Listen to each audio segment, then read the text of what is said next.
예배 오신 여러분 모두를 주님의 이름으로 환영하며 축복합니다. 오늘 하나님께서 우리에게 크신 은혜를 주실 줄로 믿습니다. 이 시간 예배를 위해서 함께 기도합시다. 하나님 은혜를 사모합니다. 주님 만나기를 기다립니다. 주님 이곳 가운데 오셔서 성령으로 충만케 해주시고 예배의 승리자들이 되게 하옵소서. 우리에게 평생에 걸쳐 가장 소중한 시간이 될 수 있도록 인도해 달라고 우리 함께 간절히 예배를 위해 기도하겠습니다. 하나님 아버지, 우리를 불러주셔서 감사합니다. 하나님의 강권적인 은혜로 말미암아 이 자리에 서 있습니다. 주님을 예배합니다. 마음을 다하여 뜻을 다하여 정성을 다하여 주님을 높여드립니다. 주님만 기다립니다. 우리는 아무것도 할 수 없는 자들입니다. 주님만 능력이십니다. 주님만 소망이십니다. 주님만 바라보는 모든 영혼들에게 하나님께서 영혼의 만족과 시원함을 허락하여 주시고, 하나님 이 시간 주님만 높여드리는 거룩한 예배로 나갈 수 있도록 성령님 도와주시옵소서. 우리의 예배의 주인이신 주님만 높여드리는 귀한 시간 되게 하옵소서. 예수님의 이름으로 기도합니다. 아멘. 우리 다 같이 자리에서 일어나시겠습니다. 긍휼이 풍성하신 하나님이 우리를 사랑하신 그 큰 사랑을 인하여 허물로 죽은 우리를 그리스도와 함께 살리셨느니라. 하나님은 영이시니 예배하는 자가 영과 진리로 예배할지니라. 아멘. 교회를 사랑하시는 주님, 이 교회를 주님의 핏값으로 사시고 주님의 몸된 공동체로 세워주신 은혜를 찬양합니다. 이 교회를 통하여 주님 영광 받아주시고 하나님의 나라가 이 땅 가운데 온 세계와 열방 가운데 흩어져가는 거룩한 교회로 주님 축복하여 주옵소서. 예배의 시종일관을 주님께 의탁합니다. 성부 성자 성령께 존귀와 영광이 세세무궁토록 있으시길 간절히 기원하옵나이다. 아멘. 우리 다 같이 자리에 앉으셔서 주보 앞면에 나와 있는 용서를 구하는 기도를 드리시겠습니다. 마음이 자주 흔들립니다. 고난이 있어서라기보다 믿음의 확신이 없기 때문입니다. 말씀을 붙잡으려고 하기보다 느낌을 쫓아가려 하기 때문입니다. 요단강에서 7번 몸을 담그라 하신 주님, 실로암의 못에 가서 눈을 씻으라 하신 주님, 우리의 영혼도 계속해서 씻게 하옵소서. 보아야 하는데 들려야 하는데 영적인 무지와 우둔한 의심이 주님의 마음에 상처를 내고 있습니다. 성령님을 근심시키고 있습니다. 거룩한 주일 말씀으로 심령을 밝게 하옵소서. 예수님의 이름으로 용서를 구하는 기도를 드립니다. 아멘. 우리 지난 한 주간의 삶을 되돌아보며 하나님 앞에 지은 우리의 은밀한 죄를 이 시간 침묵으로 참회 기도를 드리시겠습니다.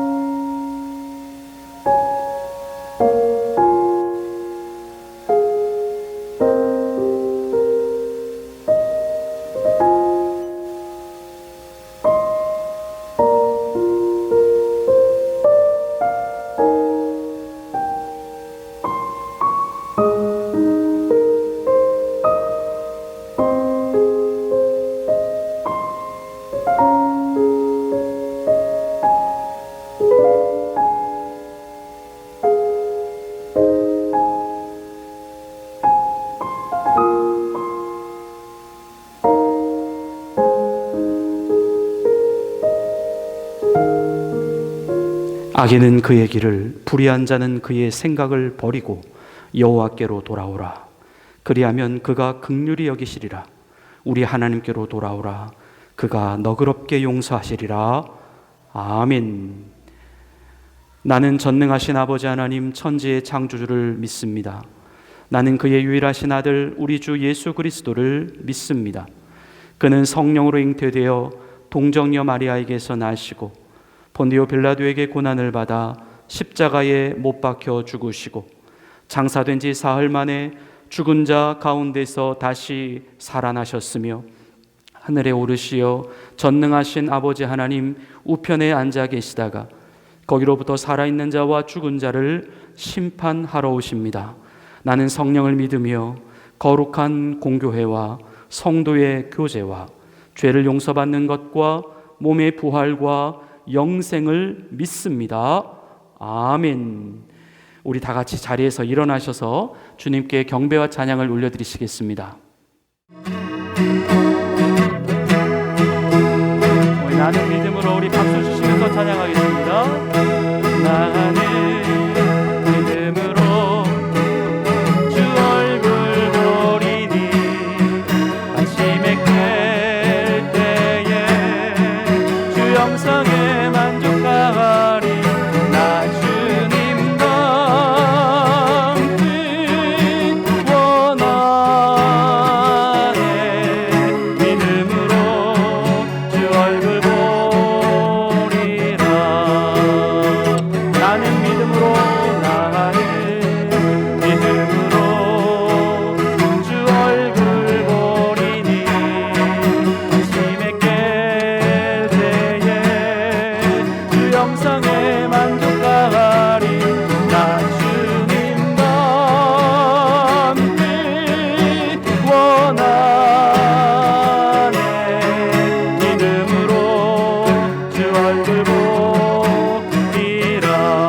나 주님 닮기 원하는 나 주님 닮기 원하네. 믿음으로 주 얼굴 보리라. 주와 같이 길 가는 것, 주와 같이 길 가는 것 즐거운 일 아닌가.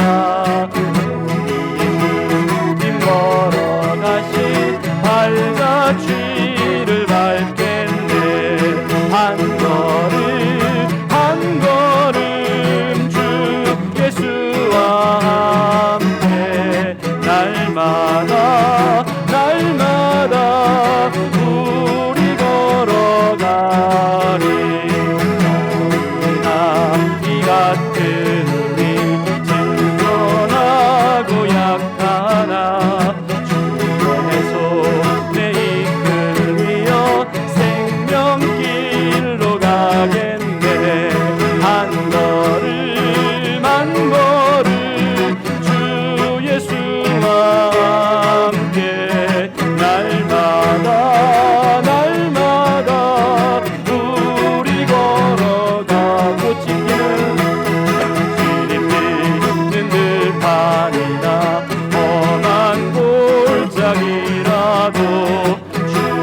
한 걸음 한 걸음 한 걸음 주 예수와 함께 날마다 날마다 우리 걸어가리.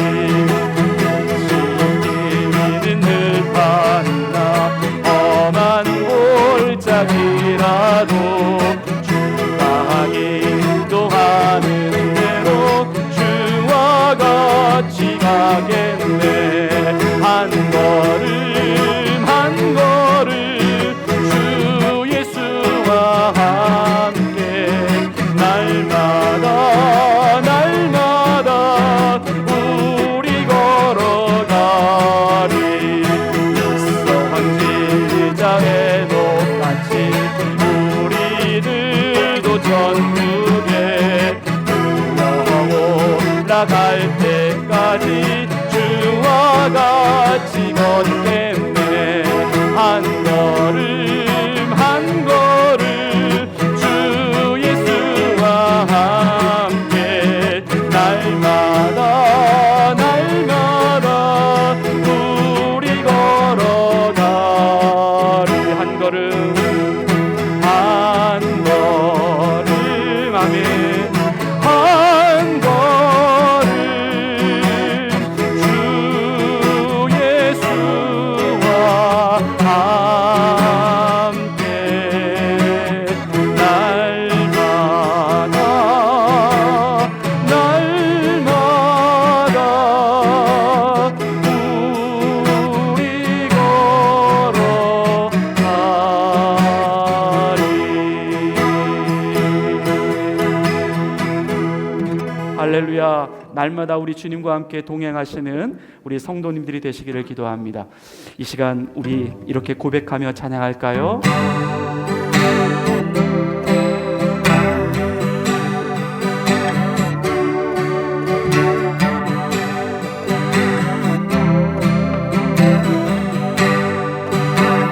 왜 슬퍼하느냐 왜 슬퍼하느냐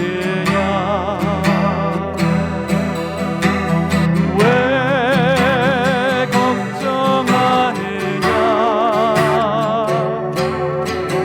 무엇 두려워하느냐 아무 염려하지 말아라 아무 염려 말아라.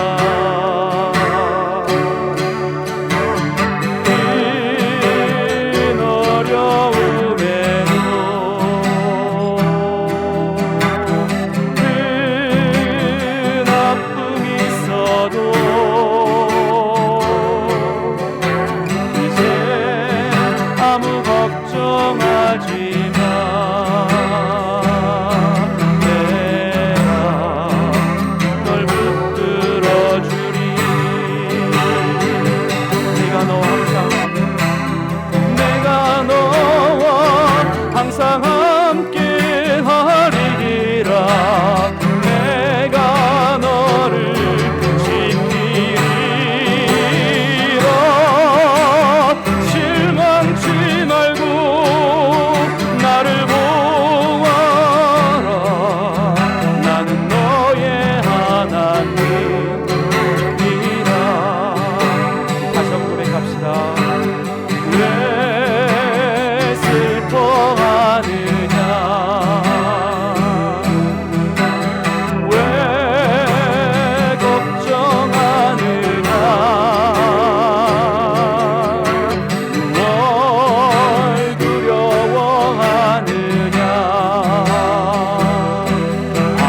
내가 널 붙들어 주리.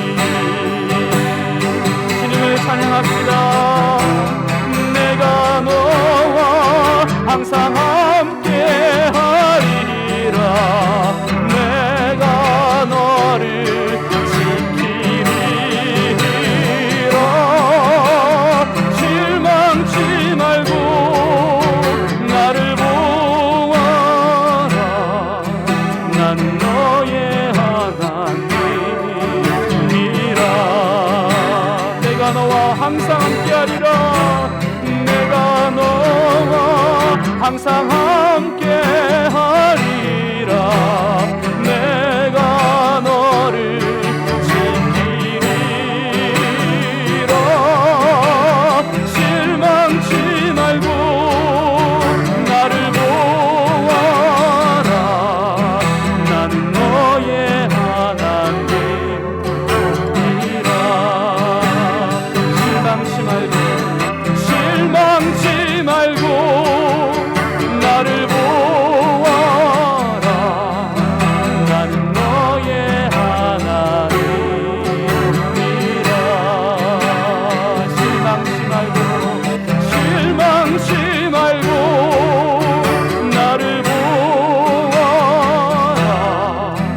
나는 너의 하나님이라.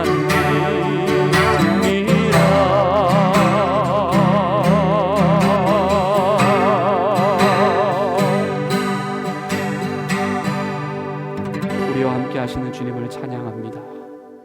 함께 기도하겠습니다. 주님,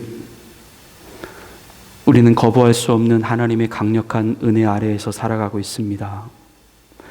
그 어떤 시련이 와도 결코 부인할 수 없는 하나님의 강력한 은혜 아래에서 살아가고 있습니다.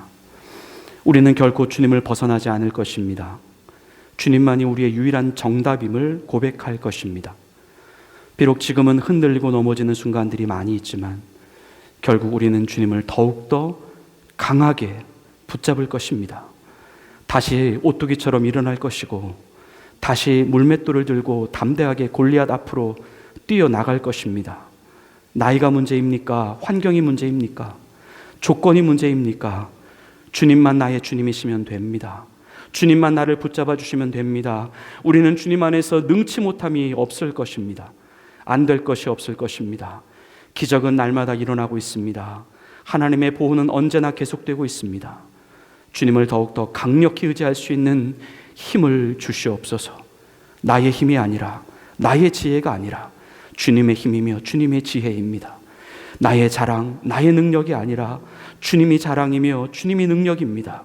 성령님, 이 시간 주님 앞에 엎드려 찬양하고 기도하고 예배하고 경배하는 우리들을 불쌍히 여겨 주옵소서. 오직 믿음으로 승리하는 우리들이 되게 하옵소서. 오직 마음을 강하게 하고 담대히 하게 하옵소서.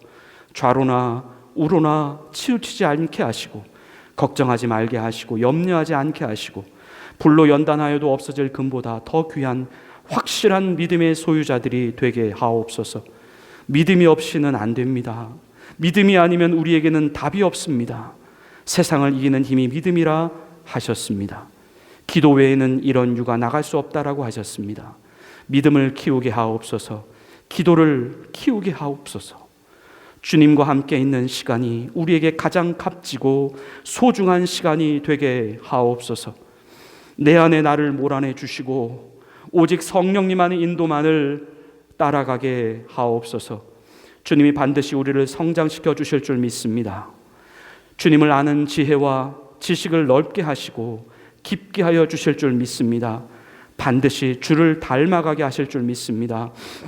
우리 안에 성령의 열매들을 나타나게 하실 줄 믿습니다. 하지만 우리의 가장 큰 기쁨과 가장 큰 만족은 우리의 이미 생명책에 기록되어 있다라고 하는 그 사실이 되게 하옵소서. 하늘을 바라보고 천국을 상상하며 살게 하옵소서. 땅의 시간이 끝나가고 하늘의 시간이 다가오고 있습니다. 육신의 생명이 끝나고 부활의 시간이 다가오고 있습니다. 지혜로운 다섯 처녀와 같이 기름을 준비하게 하옵소서. 성령의 기름입니다. 말씀의 기름입니다. 거룩의 기름입니다. 늘 깨어 기도하고, 늘 깨어 전도하고, 늘 기쁨으로 살아가고, 늘 말씀으로 순종하게 하옵소서. 이 시간 우리들 모두가 하늘에 속한 사람으로 살아가게 하옵소서. 원수를 사랑하게 하시고, 나보다 남을 더 낮게 여기게 하시고, 언제나 오래 참고 온유하며 성내지 아니하며 자랑하지 아니하며 불의를 기뻐하지 아니하며 진리와 함께 기뻐하게 하옵소서. 모든 것을 참으며, 모든 것을 믿으며, 모든 것을 바라며, 모든 것을 견디는 하나님의 자녀들이 되게 하옵소서. 오늘 주님의 거룩하신 말씀을 듣습니다. 주님, 우리의 심령의 밭이 좋은 밭이 되어서 심기어지는 말씀마다 30배, 60배, 100배의 열매로 나타나게 하옵소서. 듣고 잊어버리지 않게 하시고, 돌짝밭에 뿌려지는 말씀이 되지 않게 하시고, 환난이 다가왔을 때에 사단에게 빼앗기는 말씀이 되지 않게 하옵소서. 아멘으로 심령을 열어주시고 감사함으로 은혜의 문을 열어 주옵소서. 오직 주님의 뜻만이 이루어지는 거룩한 예배가 되기를 원하오며, 우리를 영원한 죽음에서 영원한 생명으로 옮겨주신 우리 구주 예수 그리스도의 이름으로 감사하며 기도드리옵나이다. 아멘.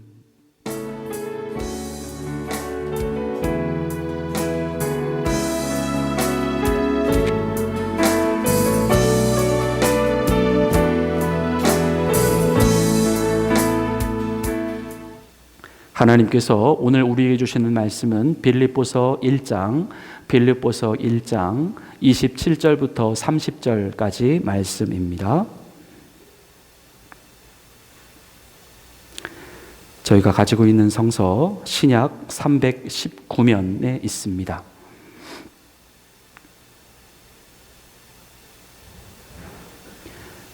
하나님의 말씀을 봉독해 올리겠습니다. 오직 너희는 그리스도의 복음에 합당하게 생활하라. 이는 내가 너희에게 가보나 떠나 있으나 너희가 한 마음으로 서서 한 뜻으로 복음의 신앙을 위하여 협력하는 것과 무슨 일에든지 대적하는 자들 때문에 두려워하지 아니하는 이 일을 듣고자 함이라. 이것이 그들에게는 멸망의 증거요 너희에게는 구원의 증거니 이는 하나님께로부터 난 것이라. 그리스도를 위하여 너희에게 은혜를 주실 것은 다만 그를 믿을 뿐 아니라 또한 그를 위하여 고난도 받게 하려 하심이라. 너희에게도 그와 같은 싸움이 있으나 너희가 내 안에서 본 바요 이제도 내 안에서 듣는 바니라. 아멘. 하나님께서 오늘 이 말씀을 통하여 우리에게 은혜 주시기를 원합니다. 우리 영화 포스터 하나를 보실까요? 조금 기간이 지난 영화이긴 한데요. 리차드 기어, 그리고 조디 포스터, 이 두 사람이 주연했던 서머스비라고 하는 영화입니다. 잠깐 이 영화 이야기로 설교를 시작해 볼까 합니다. 이 영화의 전체 줄거리는 미국의 남북 전쟁이 끝난 직후의 이야기를 다루고 있습니다. 하지만 이 스토리는 전쟁이 있기 전의 시간부터 전개가 됩니다. 늘 놀기 좋아하고 그리고 폭력을 일삼고 술과 여자와 쾌락에 빠져 살아가고 있었던 이 잭 서머스비라고 하는 청년이 있었습니다. 이 청년은 어떻게 해서 결혼을 했습니다. 그리고 가정도 이루었습니다. 하지만 그가 가지고 있었던 그 남봉꾼의 기질은 여전히 변하지 않고 있었습니다. 그러다가 미국 내에 전쟁이 일어나게 되었고 그는 나라의 부름을 받아서 군에 입대하게 됩니다. 사람들은 이 잭이 죽은 줄로만 알았습니다. 왜냐하면 전쟁이 끝났음에도 불구하고 그는 고향으로 돌아오지 않았기 때문입니다. 그런데 그 죽은 줄만 알았던 이 잭이 무려 6년 만에 다시 고향에 나타난 것입니다. 하지만 신기하게 그는 예전에 알고 있었던 그 잭의 모습과는 전혀 다른 모습이 되어 나타났습니다. 노예를 학대하고 노예를 막 멸시하였던 그가 노예에게 친절하게 인사를 건넵니다. 아내를 그는 신혼 첫날 밤만을 제외하고는 그것도 술을 먹고 억지로 어떻게 잠을 자고 그 이후에는 한 번도 부인의 방에 들어가 본 적이 없습니다. 그런데 그가 갑자기 아내에게 다가와 아내를 껴안아 줍니다. 그리고 과거에 그 아내가 자신을 위하여 만들어 주었던 그 하얀 잠옷을 그가 일부러 또 꺼내 입습니다. 문학에는 전혀 관심이 없던 그가 아이들을 자신의 무릎 곁에 앉혀두고 그 호모의 소설을 읽어주며 아이들의 감정을 공감해 주기까지 합니다. 잭은 마을 사람들에게도 다정다감하고 호감 있고 그리고 책임감 있는 모습으로 다가갑니다. 전쟁으로 인하여 마을은 경제가 무너져 있었고 삶의 의욕을 많이 잃어버렸던 사람들이었는데 이제 잭이 그들을 다시 일으켜 세울 수 있는 아주 중요한 사업 프로젝트를 계획합니다. 그것은 그 당시에 그토록 귀하다고 여겨졌던 담배 농사를 경작하는 것이었습니다. 하지만 이 담배씨가 그 당시에는 금보다 무려 2000배의 더 값이 나가는 가치가 있었다라고 합니다. 그래서 이 담배씨를 구한다라고 하는 것은 너무나 어려웠기 때문에 이 잭은 마을 사람들을 찾아가서 하나하나 설득을 합니다. 우리 마을을 살리기 위해서는 이 방법이 필요합니다. 그래서 십시일반 그들로 하여금 자원해서 담배씨를 자기 위한 자금을 모으도록 합니다. 그 자신이 직접 먼 곳에 가서 마을 사람들을 대신해서 담배씨를 구해옵니다. 그리고 그 이후에 사람들은 이제 마을 전체가 담배 농사를 짓기 시작을 하게 되는데 이 경작이 너무나도 잘 되는 것입니다. 마을은 이제 점점 의욕을 찾아가기 시작했고 활력이 조금씩 일어나기 시작했었던 바로 그 무렵입니다. 어느 날 이 마을의 보안관이 이 잭을 찾아옵니다. 누군가 과거에 이 잭이 저질렀던 잘못에 대하여 고발을 한 것입니다. 그 죄는 다름 아닌 살인죄입니다. 사람을 죽인 죄였다는 것이죠. 이 잭이 과거에 술집에서 술을 먹던 중에 어떤 사람과 시비가 붙었는데 이 사람을 갑자기 총으로 쏴 죽이고 그 자리를 달아나 버렸다라고 하는 증언들이었습니다. 고발이 있었기 때문에 잭은 피고인의 신세가 되었고 그는 정해진 날짜에 법정에 출두하게 되어 그 고발된 죄에 대해 재판을 받아야만 했던 것입니다. 이 재판정에 서게 된 잭, 사람들은 그의 범행을 목격했던 그 사실을 있는 그대로 증언을 합니다. 분명 그날 잭이 총으로 그 사람을 쏴서 죽였다라고 하는 증언이었습니다. 하지만 잭은 자신은 그런 기억이 전혀 없다라고 말합니다.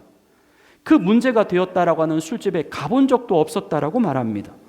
하지만 그들이 하고 있었던 증언은 틀림이 없었고 판사는 재판의 결과가 결국 잭으로 하여금 사형 선고를 피해갈 수 없음을 암시해 줍니다. 이런 소식을 들은, 이런 광경을 본 이 잭의 아내의 마음은 너무나도 무너지는 것이죠.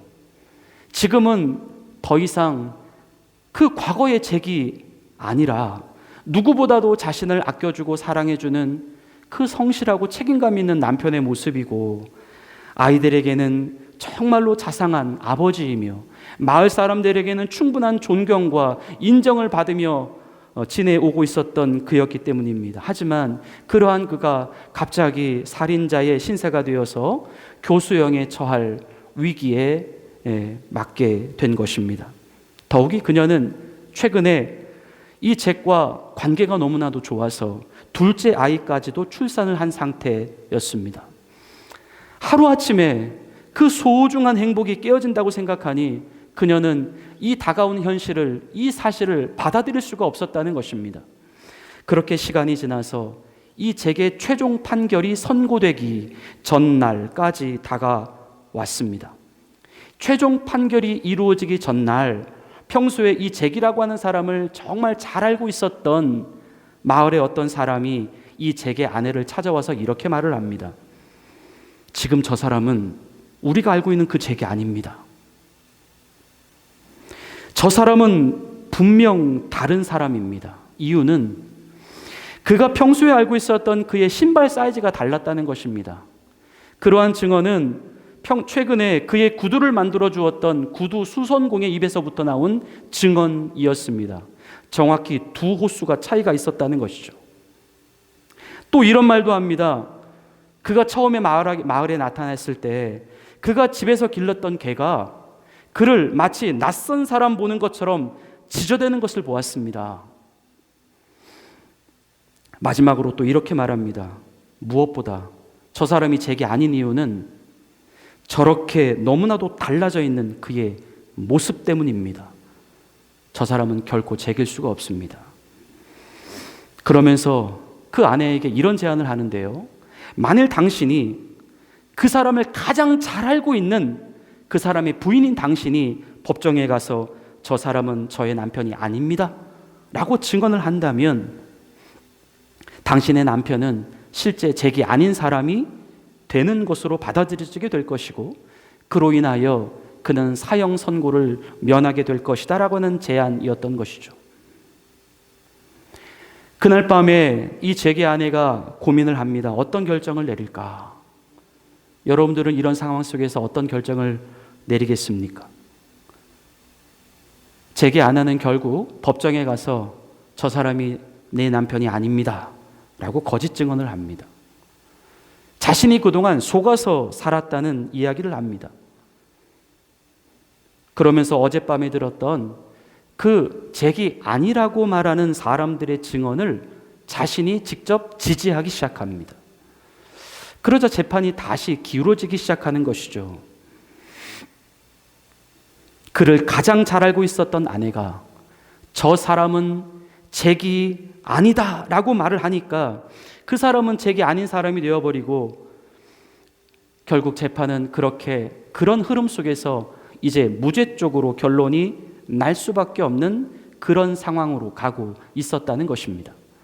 하지만 이때에 그 피고인의 자리에 앉고 있었던 이 잭이 판사에게 요구를 합니다. 제가 직접 아내에 가서 신문을 할 수 있도록 해주십시오. 그의 요청은 받아들여지게 되었고 이 잭은 아내에게 직접 나가서 이렇게 질문을 합니다. 당신 내 눈 똑바로 보라고. 당신 정말 내가 당신의 남편이 아니라고 생각합니까? 아내는 대답합니다. 아닙니다. 당신은 내 남편이 아닙니다. 잭은 또 같은 질문을 반복합니다. 당신 정말 내가 당신의 남편이 아니라고 생각합니까? 답변은 바뀌지 않습니다. 그러자 이번에 잭이 이렇게 질문하는 것입니다. 혹시 당신 정말 그렇게 진술하는 이유가 나와 헤어지고 다른 남자 만나려고 그러는 것은 아닙니까? 그러자 이 말을 듣는 순간 아내는 그 말은 말도 안 되는 소리다라고 역정을 냅니다. 내가 어떻게 당신을 앞에 놓고 그렇게 말할 수 있느냐라고 그는 반박을 합니다. 그리고 눈물을 글썽이면서 잭과 자신만 알 수 있는 조그만 소리로 속삭입니다. 제발 잭이 아니라고만 말해달라고.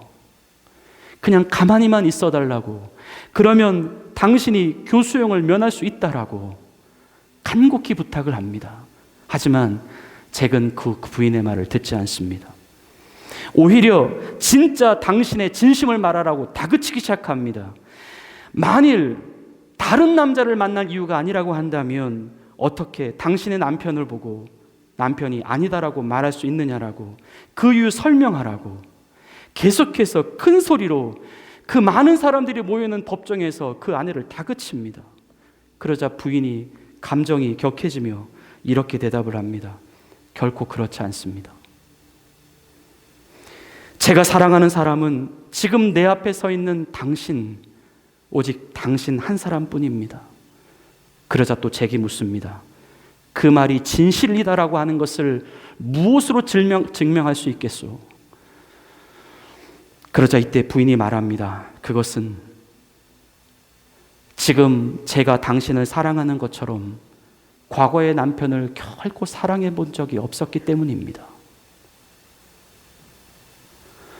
그러자 그 법정하는 쥐 죽은 듯이 조용해졌고, 이 순간 잭이 다시 한번 아내에게 묻습니다. 내가 당신의 남편이 맞습니까? 여인은 네, 당신이 내 남편입니다 라고 대답합니다. 재판은 예정한 대로 잭에게 사형 선고를 내리게 되었습니다. 집행일이 되었습니다. 부인은 감옥에 있는 잭을 찾아가서 마지막으로 인사를 건넵니다. 잭에게는 부인이 신혼 때에 손수 만들어 주었던 하얀색 겉옷이 입혀져 있습니다. 부인의 눈에 눈물이 흐르고 있습니다. 그리고 이제 잠시 후면 다시는 볼 수 없는 남편의 얼굴을 손으로 어루만지며 그를 애타게 쳐다보고 있습니다. 그런데 이때 그녀는 잭으로부터 놀라운 사실을 전해 듣게 됩니다.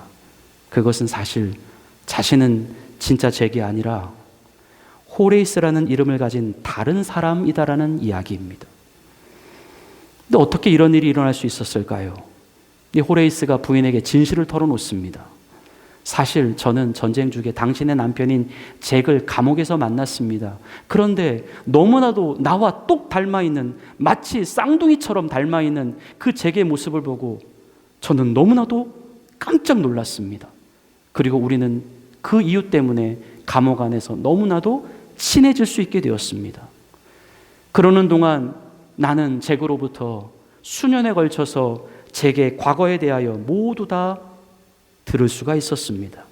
그가 살고 있었던 마을의 이야기, 그가 결혼했던 부인에 대한 이야기, 과거의 술과 여자와 도박과 폭력을 일삼았던 남봉꾼이었다라고 하는 이야기. 그러다가 잭이 갑자기 감옥에서 사고로 죽게 되었고, 그는 직접 자신의 손으로 이 잭의 시신을 땅에 묻게 됩니다. 그리고 그 땅에 묻은 이후에 그는 갑자기 자신 안에 내가 이제부터 호레이스가 아니라 잭이 되어서 살아야겠다라는 결심을 했다라는 것이고, 그 결심에 따라서 그는 잭이 살던 마을에 와서 호레이스가 아닌 잭의 인생을 대신 살았다는 것입니다. 그제서야 진실을 알게 된 부인이었습니다. 그녀는 이제 알게 됩니다. 왜 그토록 그가 과거에 알고 있었던 자신의 남편과는 다른 모습의 사람이었는지, 왜 그가 사람을 죽여본 기억이 없었다라고 말했는지, 그녀는 그제서야 그 이유를 알게 된 것입니다. 그는 잭이 아니라 잭이라는 사람과 너무나도 빼닮은 호레이스라고 하는 사람이었습니다. 그런데요, 이 부인은 그 말을 듣고 나서 그 사실이 자기에게는 지금 하나도 중요하지 않다라고 말합니다. 당신은 누가 뭐라고 해도 내 남편입니다라고 말합니다. 하지만 그것이 정말 진실이라고 한다면 지금이라도 당장 판사에게 가서 진실을 말하고 당신의 그 살인죄의 누명을 벗으라고 말합니다. 그리고 이 어두운 감옥에서 같이 빠져나가서 우리 같이 영원토록 사랑하며 살자라고 이야기를 합니다. 하지만 어찌된 일인지 이 호레이스는 그 부인의 제안을 받아들이지 않습니다. 자신은 이대로 잭의 죽음을 그대로 자신이 받아들이겠다라고 합니다. 호레이스로서의 삶이 아니라 바로 잭으로서의 죽음을 그가 선택했다는 것이죠. 부인이 도대체 왜 그러냐고 그 이유를 물어봅니다. 그러자 호레이스가 이렇게 말을 합니다. 만일 지금 내가 잭이 아니라 호레이스가 된다면 저는 그동안 잭으로서 당신과 함께 있었던 그 소중한 시간들, 아이들과 함께 있었던 그 잭의 그 아이들의 아버지인 잭으로서의 그 아름다운 추억들, 마을 사람들과 함께 나누었던 그 일상의 소중한 경험들이 모두 다 부인되고 말 것입니다. 저는 그대로 잭으로서의 죽음을 선택하겠습니다. 죽는 한이 있어도 저는 당신의 영원한 법적인 남편으로 남고 싶습니다. 호레이스는 그렇게 순수히 죽음을 받아들입니다. 영화는 담배 농사가 흥황을 이루게 되고 마을의 경제는 점점 좋아지고 마을 곳곳에 건물이 들어서고 그리고 사람들의 그 얼굴에 미소가 막 밝게 나타나고 거리에는 도로가 정비되고 그렇게 마을이 번창하는 모습으로 이 장면은 점점 마무리가 되고 있습니다. 그리고 그때 화면은 마을 중앙에 서 있는 기념비를 비추며 엔딩의 마무리 장면으로 끝나게 됩니다. 그 기념비 안에는 이런 문구가 새겨져 있습니다. 잭 서머스비, 당신은 사랑하는 남편이요 훌륭한 아버지였으며 마을을 위해 큰 공을 세운 분으로 기억될 것입니다. 주님이 사랑하시는 성도 여러분, 오늘 우리가 정말 마치 한 편의 영화 전체를 쭉 리뷰를 해보았는데요. 이 영화의 내용과 오늘 본문의 내용이 어떤 관계성이 있다라고 생각하십니까? 오늘 우리가 읽은 본문 빌립보서 1장 27절에 등장하고 있는 오직 너희는 그리스도의 복음에 합당하게 생활하라. 이 말씀은 과연 우리 주님이 말씀하신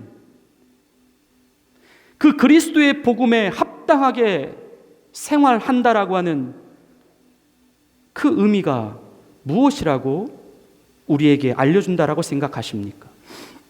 본문은 먼저 이 그리스도의 복음에 합당한 생활이라고 하는 의미에 대하여 그것은 우리가 오늘날 한 마음과 한 뜻으로 그 복음의 신앙을 위하여 함께 협력하는 것이다 라고 먼저 말씀하고 있습니다. 우리 먼저 본문 27절의 말씀을 보십시다. 오직 너희는 그리스도의 복음에 합당하게 생활하라. 이는 내가 너희에게 가보나 떠나 있으나 너희가 한 마음으로 서서 한 뜻으로 복음의 신앙을 위하여 협력하는 것과, 여기서 이 협력이라고 하는 말 서로 도와주라고 하는 의미입니다.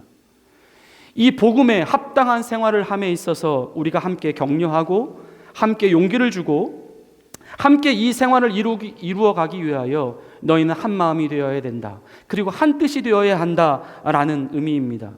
하지만 이 의미는 또 다른 한편으로 보면 이 생활이 결코 쉽지가 않다라는 것이죠. 이 생활이 정말 어렵기 때문이라는 것이죠. 그 이유가 무엇일까요? 그리스도의 복음에 합당한 생활을 한다라고 하는 것, 그것이 쉽지 않은 이유, 본문 28절입니다. 그것은 그 생활 안에 반드시 우리를 대적하는 대적자들이 있다는 것입니다. 무슨 일이든지 대적하는 자들 때문에 두려워하지 아니하는 이 일을 듣고자 함이라. 여기서 이 대적자들이라고 함은 우리의 일상 속에서 나타나는 우리의 생활의 대적자들을 지칭하고 있습니다. 즉 어떤 우리가 정말 노골적으로 이쪽 편과 저쪽 편을 나누어서 서로 무기를 서로 나누어 주고 이제 전쟁터에서 서로 싸워대는 그런 시간과 장소와 룰을 정해놓고 싸우는 어떤 공식적인 그런 대적자들이 아니라는 것이죠. 내가 이제 저 사람하고 싸워야겠습니다라고 생각해서 어떤 이벤트를 만들어 놓고 저 사람은 적이야 라고 설정을 해놓고 어떤 싸움이나 경쟁의 형태로서 싸우는 어떤 그런 공식적인 대적자들이 아니라는 것입니다. 이들은 누구인가? 이들은 바로 우리의 일상, 우리의 평범한 생활 속에서 만나는 대적자들입니다. 그들은 우리의 평범한 일상에 혼돈을 주고 그들로 인하여 우리의 계획들이 무너지게 되고 정말 어쩔 수 없이 다가오는 그들의 무리한 요구에 대하여 우리가 이를 거부하거나 피해가지 못하도록 만드는 사람들을 의미합니다. 그들은 생활 속에서 우리의 평안을 자꾸만 깨는 사람들입니다. 일상의 대화 속에서 말로 상처를 주고 용기가 떨어지게 만들고 우리의 고요함을 그들의 별 대수롭지 않은 행동으로 파괴시키는 사람들입니다. 이들이 바로 우리의 생활 속에서 나타나는 일상의 대적자들입니다. 하나님은 그러한 대적자들을 가리키며 먼저 우리가 그리스도의 복음에 합당한 생활을 하기 위해서는 너희가 절대 그들 때문에 두려워하는 생활을 하면 안 된다라고 말씀합니다. 좀 더 정확히 표현을 하자면 그 대적자들 때문에 우리가 두려워하는 생활이 되도록 해서는 안 된다. 이 말씀의 의미가 무엇일까요? 그것은 우리가 대적자들 때문에 우리가 두려워하거나 우리가 그들 때문에 위축되거나 우리가 그들 때문에 어떤 부정적인 영향을 받거나 그런 이유가 되도록 해서는 안 된다. 이 말씀은 다시 말해서 그리스도의 복음에 합당한 생활 안에는 반드시 그러한 대적자들이 포함되어 있다. 마치 동전의 앞면이 있고 뒷면이 있는 것처럼 그리스도의 복음에 합당한 생활을 하기 위해서는 반드시 그 생활 안에 이 대적자들이 그냥 껴있다. 바로 이러한 의미에서 대적자들은 너희가 상대해야 할 그 두려움과는 전혀 관계가 없는 존재들임을 알아야 한다.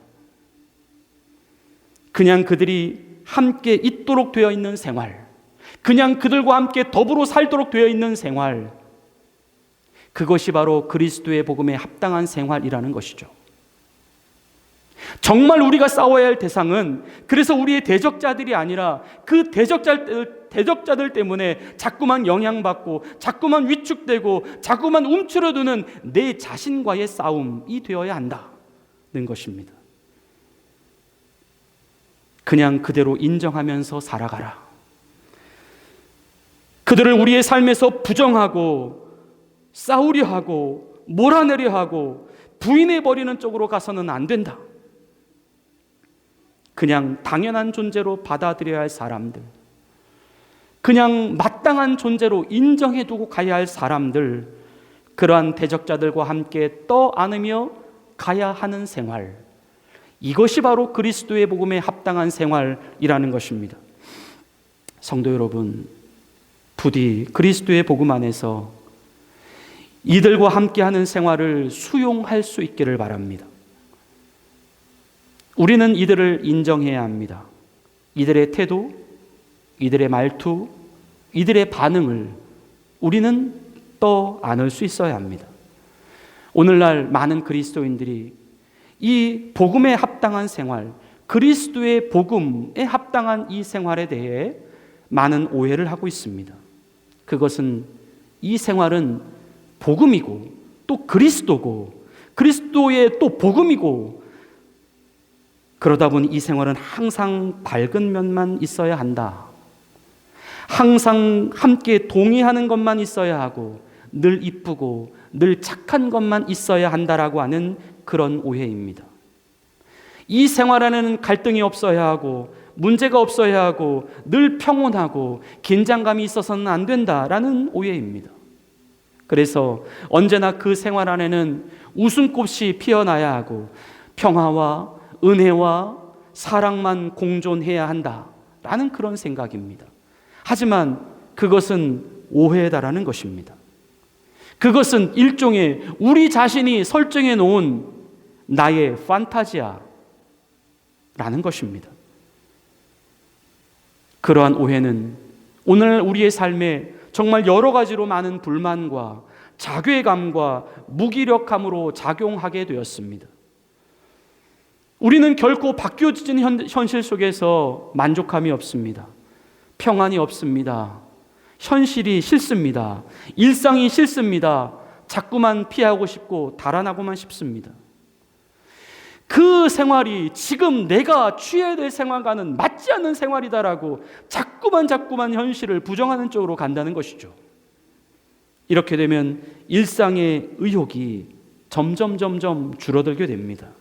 도대체 나의 삶은 왜 자꾸만 이런 쪽으로만 흘러가느냐라고 자신을 비난하고 또 사람을 비난하고 세상을 비난합니다. 하나님을 믿고 있는 나에게는 분명 더 나은 세계가 있을 거야. 더 훌륭하고 더 바람직하고 더 완벽한 세계가 있을 거야. 그런데 왜 현실은 이렇게 다르지? 그들은 항상 자신이 꿈꾸던 그 문제가 없고 그 아무런 대적자가 없는 그 무풍지대의 세상만을 파랑새처럼 평생을 거쳐 쫓아다닌다는 것이죠. 오늘 성경은 그러한 생활은 그리스도의 복음에 합당한 생활이 아니다라고 말씀합니다. 그러한 생활이야말로 그리스도의 복음과는 어울리지 않는 생활이다라고 말씀합니다. 그리스도의 복음 안에는 반드시 대적자가 있다라고 말씀합니다. 그들이 있어야 우리가 진정 그리스도의 복음에 합당한 생활을 할 수 있다라고 말씀합니다. 그들이 있어야 우리는 진정 복음과 어울리는 삶을 살 수 있다. 그러니 그러한 삶을 부정하지 말라. 제발 아무렇지도 않게 그냥 떠 안으라는 것이죠. 그들을 적극적으로 품어내라는 것입니다. 우리에게 상처 주는 사람들, 우리의 평범함과 우리의 고용한 일상을 깨트려버리는 사람들, 우리의 바로 서려고 하는 의지를 자꾸만 흔들어 놓는 사람들, 우리에게 실망을 주고 우리에게 낙심을 주고 좌절을 주는 바로 그 우리 일상의 생활의 대적자들 말입니다. 우리의 삶에는 적어도 우리가 그리스도의 복음 안에 합당한 생활을 살기 위해선 이러한 사람들이 반드시 있어야 한다 말씀하십니다. 그리고 주님은 오늘 우리에게 이렇게 말씀을 주십니다. 본문 29절의 말씀입니다. 그리스도를 위하여 너에게 은혜를 주신 것은 다만 그를 믿을 뿐 아니라 또한 그를 위하여 고난도 받게 하려 하심이라. 이 말씀 안에는 너무나도 깊은 의미가 담겨 있습니다. 말씀 그대로의 사실입니다. 우리가 그리스도를 믿는다라고 하는 것, 우리가 그리스도의 복음 안에 있는다라고 하는 것, 이 안에는 은혜도 있어야 하지만 고난도 있어야 한다. 은혜만 있고 고난이 없는 믿음은 주님이 허락하신 믿음이 아니다라는 것입니다. 은혜만 있고 고난은 없는 은혜는 주님이 주신 은혜가 아니다라는 것입니다. 그러니 주님이 우리에게 왜 은혜를 주셨는지를 좀 생각하라는 것입니다. 왜 우리가 주님을 믿도록 하셨는지 그 이유를 알라는 것이고, 그리고 그 이유를 피하지 말라는 것입니다. 그 이유는 바로 고난이다. 오늘 설교의 제목처럼 은혜와 고난은 서로 하나다. 앞에서 서머스비 영화 이야기를 우리가 함께 나누어 보았는데요, 이 영화 안에서 은혜는 무엇과 연결되고 고난은 무엇과 연결이 될까요? 영화 속에서 나오는 주인공 그 호레스비라는 사람이 끝까지 제구로 남기 위하여 그가 반드시 가지고 가야만 했던 것, 그가 반드시 취해야만 했던 것은 무엇이었을까요? 영화 속에서 은혜는 자신이 실제로는 잭이 아니면서 잭의 아내를 자신의 아내로 취할 수가 있었다라고 하는 것, 잭의 아내로부터 자신의 사랑하는 아이를 얻을 수 있었다라고 하는 것, 자신이 잭이 아니었음에도 불구하고 잭으로서 마을 사람들에게 인정을 받고 존경을 받고 잭으로서의 그 좋은 명성을 누릴 수 있었다라고 하는 것, 그것이 은혜였습니다. 하지만 고난은 분명 잭으로서의 삶이 그에게는 너무나도 큰 행복이었고 너무나도 큰 은혜가 될 수는 있었지만, 진정한 잭으로서의 삶을 살기 위해서는 그는 불가피하게 떠안을 수밖에 없었던 그의 잘못에 대한 책임도 있었다. 바로 그가 온전한 잭이 되기 위하여 잭이 과거에 그 남봉꾼으로서 저질렀던 그 잘못과 허물에 대한 책임까지도 그가 반드시 떠안아야만 했다라고 하는 것, 그것이 바로 고난이었다는 것입니다. 호레스비는 은혜를 지키기 위하여 이 고난을 자기가 떠안습니다. 호레스비는 이 은혜라는 것이 그 은혜에 대한 책임은 외면해버리고 그 은혜만 똑 떼어서 취해갈 수 없음을 그는 알았다는 것입니다. 만일 그렇게 된다면 은혜는 진정 은혜가 될 수 없다라고 하는 사실, 호레스비는 고난보다 은혜가 더 귀했다는 것입니다.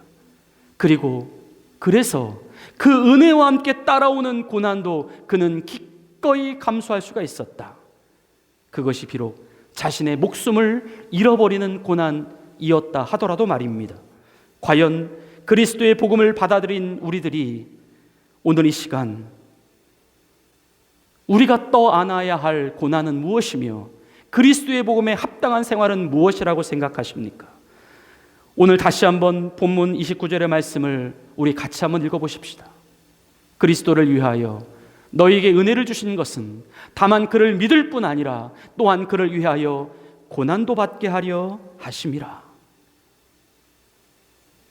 주님께 은혜를 받은 우리, 이제는 이 주님을 위한 고난에 대하여 그 고난을 부디 외면하지 않았으면 좋겠습니다. 은혜만 얻어가고 책임은 외면해버리는 이기적인 그리스도인이 되지 않았으면 좋겠습니다. 주님이 우리에게 은혜를 주실 때 주님은 왜 우리에게 고난도 같이 주시는 것일까요? 왜 지금 은혜로 잘 살고 있는 이 터전 위에 주님은 왜 그리도 수많은 대적자들을 심어 놓으신 것일까요? 그것은 그 고난과 대적자들이 바로 우리의 사명이기 때문입니다. 우리의 고난을 통하여 그들을 구원하시고자 하시는 하나님의 철저한 계획 때문입니다. 아무에게나 그 일을 맡기실 수가 없다는 것입니다. 오직 은혜를 받은 자들만 그 일을 감당할 수 있기에 주님은 은혜를 받은 우리에게 고난을 함께 허락하시는 것이다. 우리는 기억해야 합니다. 지금 하나님의 은혜를 받고 살아가는 우리의 모습이 있기 전에 우리도 바로 누군가에게 그리도 심한 고통을 안겨주고 있었던 대적자들이었다. 하나님께 대적했고 사람들에게 대적했던 사람들이 우리들이었습니다. 비록 누군가에게는 그토록 고난의 원인을 제공하게 하고 있었던 당사자가 바로 우리들이었다. 하지만 예수님은 그러한 우리를 그대로 또 안아주셨습니다. 그 어떠한 조건, 그 어떠한 책임도 묻지 아니하시고 주님은 대적자인 우리를 하나님의 자녀로 온전히 품어주셨습니다. 우리에게 영생을 주셨고 하나님의 자녀가 되도록 하셨습니다. 또한 지금의 우리가 있기까지 나 아닌 누군가는 또 나를 대신하여 그 고통을 계속해서 떠안고 있었습니다.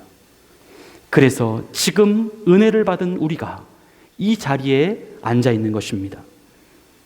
이제 예수님은 그와 동일한 사명을 우리에게도 맡겨주고 계십니다. 하지만 더 중요한 이유, 우리가 주님을 위한 고난을 기꺼이 감수해야만 하는 진정한 진짜 이유, 그것은 오늘 영화 속에서 그 제게 부인이 재판정에서 고백했던 그 말의 내용입니다. 제가 지금 당신을 사랑하는 것처럼 과거의 남편을 결코 사랑한 적이 없었기 때문입니다. 바로 이 고백은 이렇게 우리가 바꾸어 볼 수도 있습니다. 지금 제가 주님을 사랑하는 것만큼 저는 세상 그 누구도 사랑해 본 적이 없기 때문입니다. 주님이 제가 제일로 사랑하는 바로 주님이십니다. 그것이 내가 주님을 위한 고난을 거부할 수 없는 가장 큰 이유입니다. 주님을 사랑하기에 주님을 위한 고난도 기꺼이 받아내시는 우리들 모두가 되시기를 기도합니다. 최근에 자꾸만 제 안에서 맴돌고 있는 질문 하나가 있습니다. 근데 여러 가지 질문인데 결국 같은 질문입니다. 믿음에는 반드시 결과가 있어야 하나요? 결과가 없는 믿음은 가치가 없는 것인가요? 우리는 결과 때문에 주님을 믿어왔던 것인가요? 아무런 결과가 없이 그냥 믿음 그 자체만으로 우리는 만족할 수 없다는 것인가요? 결과에 갇혀버린 우리의 믿음, 결과가 나타나지 아니하면 못 견뎌 하는 우리의 믿음, 그 믿음을 잘못된 것이라 단정해버리는 우리의 믿음, 그것이 과연 진정한 믿음이라 할 수 있는 것인가요? 오늘 이 시간 우리 모두 믿음 하나만으로 승부를 걸어보았으면 좋겠습니다. 어차피 우리는 우리가 바라는 결과의 나타남과 나타나지 않음과는 상관없이, 결과에 있고 없음과는 상관없이 이미 모든 것을 다 가진 사람들이 바로 우리들이 아닙니까? 우리의 삶에 설령 고난만 있다 하더라도, 우리의 삶이 설령 고난으로만 끝난다 하더라도 지금 우리가 기뻐할 수 있는 이유, 지금 우리가 즐거워하고 우리가 충분히 감사할 수 있는 이유, 그것 하나만으로 충분한 건 아닐까요? 은혜를 받았다면, 그 은혜가 진짜라면 우리는 모든 것을 이미 다 가진 사람들입니다. 결과가 없는 믿음을 고난이라 생각하지 않았으면 좋겠습니다. 아니, 설령 고난이라 생각되어진다 하더라도 그것을 주님을 위한 고난으로, 나에게 은혜를 주셨고 나에게 무한한 사랑을 베풀어 주셨던 그 주님을 위한 고난으로 우리가 마땅히 받아들였으면 좋겠습니다. 성도는 주님을 위해 사는 사람들이고, 또한 주님이 주시는 고난을 그대로 떠안는 사람들입니다. 그리고 이렇게 사는 것이 그리스도의 복음에 합당한 사람들의, 합당한 생활을 하는 사람들의 모습입니다. 우리의 삶이 계속해서 우리 주님과 함께 살아가실 수 있게 되기를 예수님의 이름으로 간절히 축원을 드립니다. 오늘 주신 말씀을 생각하시며 우리 다 같이 응답의 찬양, 찬송가 341장을 찬양하시겠습니다.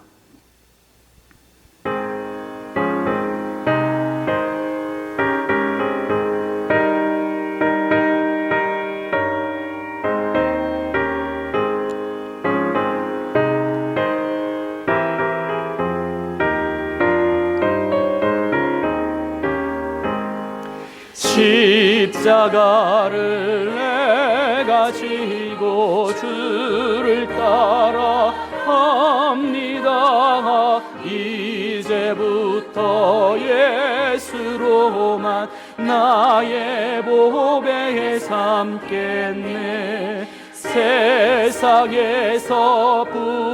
부귀영화 모두 잃어버려도 주의 평안 내가 받고 영생 복을 받겠네. 주도 곤욕 당했으니 나도 곤욕 당하리. 세상 사람 간사하나 예수 진실합니다. 예수 나를 사랑하사 빛난 얼굴 보이면 원수들이 미워해도 염려할 것 없겠네.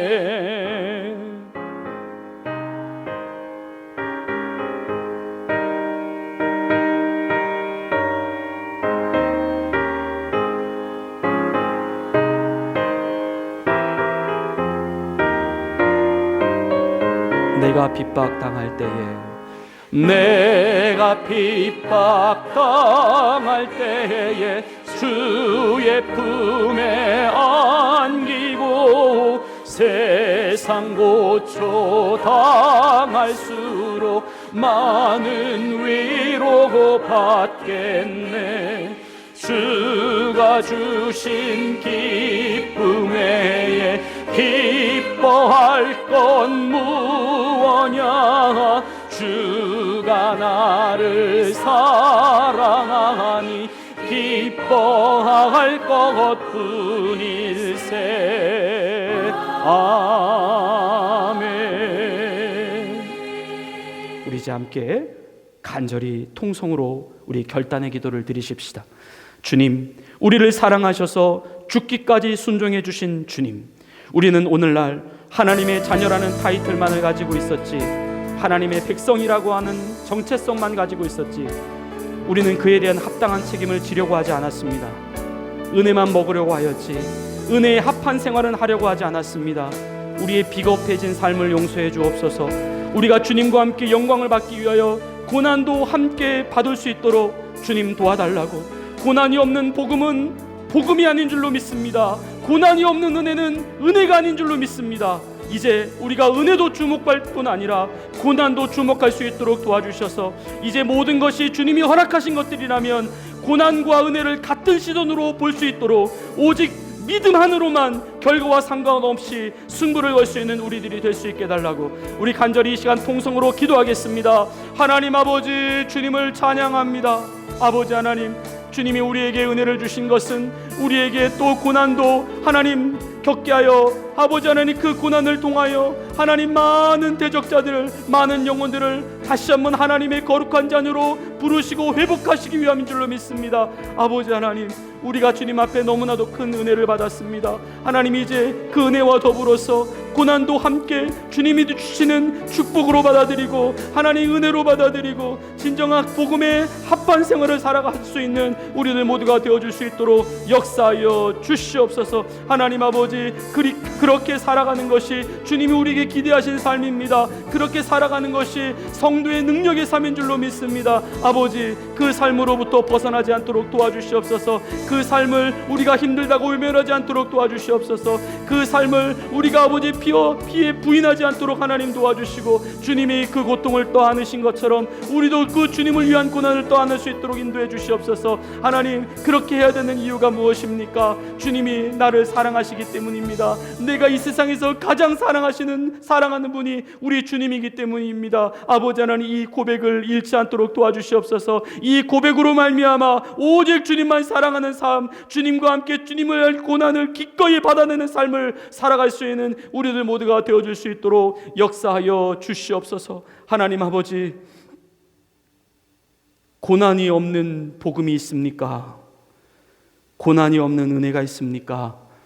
그것은 가짜 복음입니다. 가짜 은혜입니다. 잘못 알고 있었습니다. 우리의 오해였습니다. 이 시간 고난의 신비가, 은혜의 신비가 다시 한번 벗겨지기를 원합니다.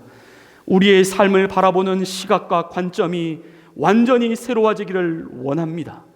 고난과 은혜는 하나입니다. 은혜만 취하고 고난은 버리는 우리가 되지 않도록 주님 인도하여 주시옵소서. 고난과 함께 진정한 은혜를 경험해 나갈 수 있는 하나님의 거룩한 자녀들 될 수 있도록 역사하여 주시옵소서. 예수님의 이름으로 감사하며 기도드리옵나이다.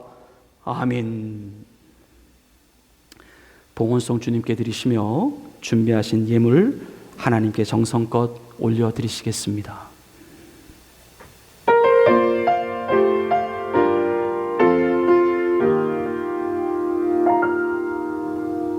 나 가진 것 너무 작은 두랩돈 너무 작아서 부끄러웠지만 내 전부를 하나님께 드릴 때 가장 크게 받으사 칭찬하시네.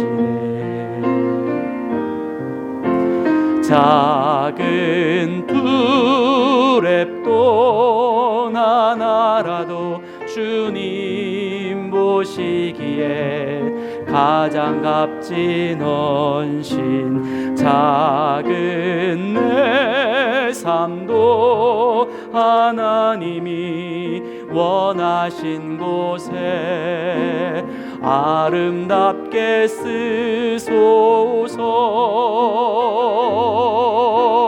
아름답게 쓰소서.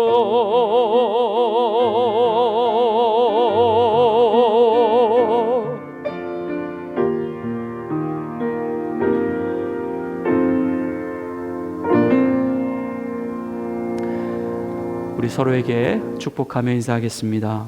은혜와 고난은 하나입니다. 우리 그렇게 같이 인사하겠습니다.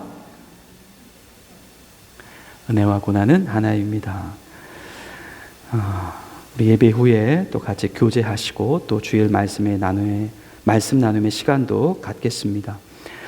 감사한 소식을 전하는 것, 우리가 지난주에 우리가 함께 서명하고 또 같이 편지를 만들어서 루터란 교회 측에 전달하게 되었던 그 렌트비 조정 관련한 그 레터가 보도 회의에서 잘 받아들여 주셨습니다. 그래서 저희가 요청드린 대로 이번 달부터 해서 다음 해 2월 달까지 6개월 동안 지금 현재 저희가 납부하고 있는 렌트비 절반 수준으로 그렇게 조정을 해 주셨습니다.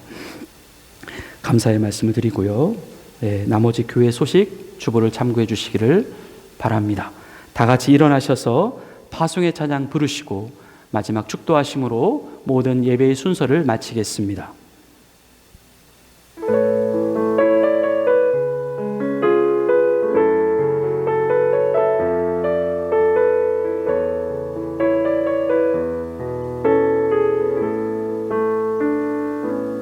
주님 나를 택하사 잃어버린 자에게 아버지의 사랑을 나누게 하시네.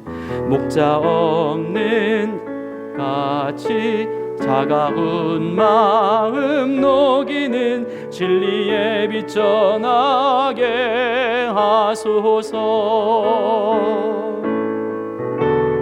보내소서. 시련이 찾아올 때도 주님의 눈물 기억하게 하소서. 보내소서. 주께서 가신 길을 나도 걸어가게 하소서. 성령으로 임하사 소망 없는 자에게 생명의 그 말씀을 전하게 하시네. 목자 없는 양같이 방황하는 저들에게 주의 사랑 전하게 하소서.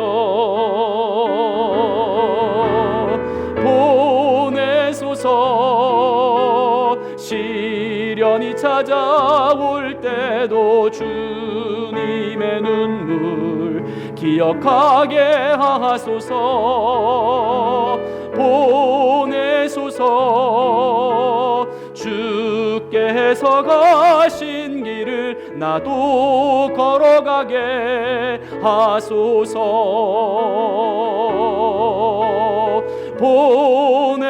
보내소서. 시련이 찾아올 때도 주님의 눈물 기억하게 하소서.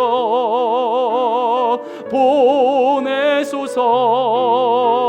주께서 가신 길을 나도 걸어가게 하소서.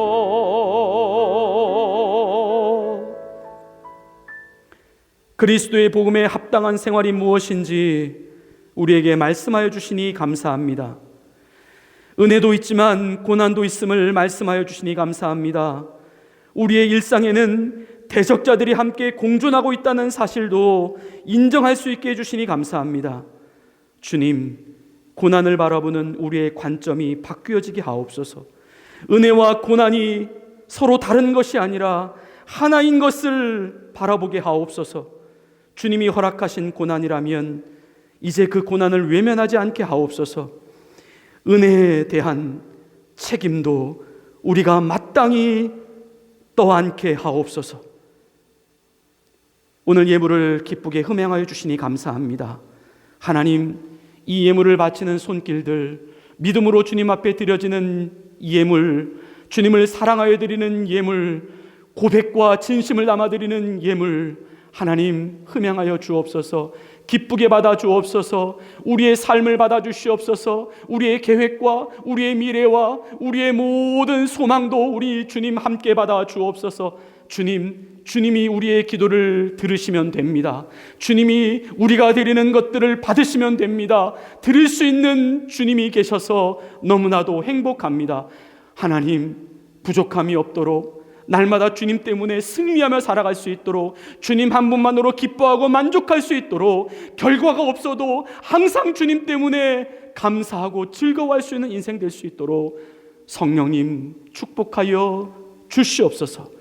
이제는 우리 구주 예수 그리스도의 은혜와 하나님 아버지의 극진하신 사랑하심과 성령님의 다함없는 교통 보호 인도하여 주심이 이제 은혜 안에서 고난도 함께 짊어지고 가기를 다짐하는, 온전히 주님의 사랑 안에서 주님과 함께 머물기를 선택하기를 다짐하는 주의 사랑하는 자녀들 머리 위에 이제로부터 영원토록 함께 계시기를 간절히 축원하옵나이다. 아멘.